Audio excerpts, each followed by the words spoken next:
আসসালামু আলাইকুম রহমতুল্লাহি ওয়া বারাকাতুহু।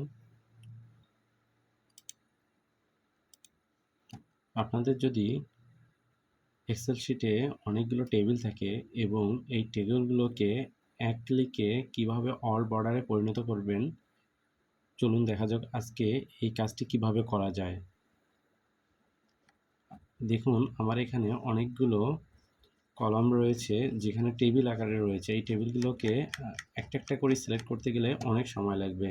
ধরুন আমি এটাকে সিলেক্ট করব, করে হোম থেকে অল বর্ডারে দেব।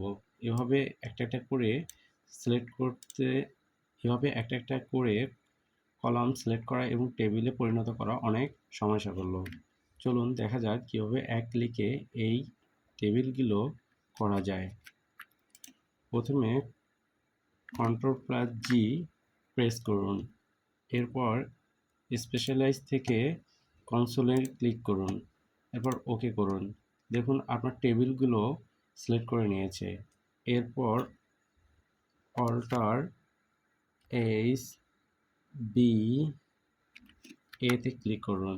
তাহলে আপনি দেখতে পাবেন আপনার টেবিলগুলো অল বর্ডার কমপ্লিট হয়েছে। ধন্যবাদ আমাদের সঙ্গে থাকার জন্য।